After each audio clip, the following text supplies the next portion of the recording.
হযরত আয়েশা রাদিয়াল্লাহু তাআলা আনহু বলেন, একবার আমার ঘরে একজন নারী এলেন, সঙ্গে 2 কন্যা। ওরা ক্ষুধার্ত, তারা আমার কাছে সাহায্য চাইল। আমার কাছে একটি মাত্র খেজুর আছে। নারীর হাতে এগিয়ে দিলাম, সে 2 কন্যার হাতে ভাগ করে দিল। তার মুখে কিছুই দিল না। নারীটি বিদায় নিয়ে চলে গেল।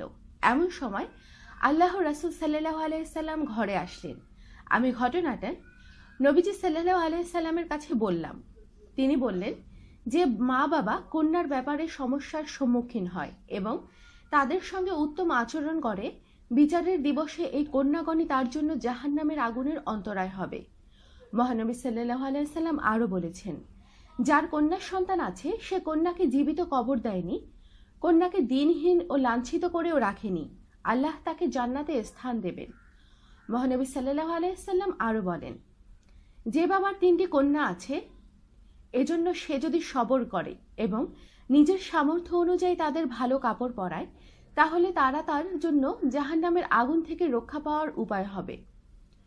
রাসূল করিম সাল্লাল্লাহু আলাইহি সাল্লাম আরো বলেন, যে ব্যক্তি 2টি কন্যাকে বিবাহ শাদী দেয়া পর্যন্ত লালন পালনের দায়িত্ব পালন করবে, আমি এবং সেই ব্যক্তি কিয়ামতের দিন এভাবে একত্রে থাকব। এই বলে নবীজি নিজ হাতের আঙুল মিলিয়ে ধরলেন।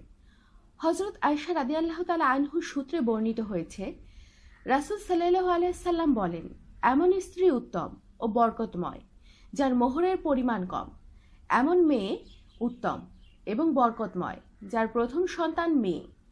মহানবী সাল্লাল্লাহু আলাইহি সাল্লাম আরো বলেন, যার ঘরে কন্যা সন্তান জন্ম নিয়েছে সেই বাবা কষ্ট দেয়নি, তার উপর অসন্তুষ্ট হয়নি ও পুত্র সন্তানকে প্রাধান্যও দেয়নি, এমন বাবাকে আল্লাহ তাআলা শুধু মেয়ের কারণে জান্নাত প্রদান করবেন। নবী করিম সাল্লাল্লাহু আলাইহি সাল্লাম আরো বলেছেন, যে ব্যক্তির 3টি কন্যা আছে, বাবা তার কন্যাদেরকে ধর্মীয় জ্ঞান শিক্ষা দেবে, আদব কায়দা শিক্ষা দেবে এবং যাতে সঙ্গে লালন পালন করবে, কন্যাদের উপর অনুগ্রহ করবে, সেই ব্যক্তির উপর অবশ্যই জান্নাত ওয়াজিব হয়ে যাবে। হযরত জাবের রাদিয়াল্লাহু তাআলা আনহু বলেন, মহানবী সাল্লাল্লাহু আলাইহি সাল্লাম বলেছেন, যার 3টি কন্যা সন্তান হয় আর সে তাদের লালন পালন করে, তাদের প্রতি মমতা দেখায় এবং তাদের ভার বহন করে, তাহলে তার জন্য জান্নাত নিশ্চিত। প্রশ্ন করা হলো, হে আল্লাহর রাসূল, যদি 2 জন হয়? নবী করিম সাল্লাল্লাহু আলাইহি সাল্লাম বললেন, 2 জন হলেও। হযরত জাবের বললেন, ধারণা করা হয় কেউ যদি নবীজিকে বলতেন যদি 1 জন হয়, তাহলে ওই নবীজি সাল্লাল্লাহু আলাইহি সাল্লাম বলতেন 1 জন হলেও।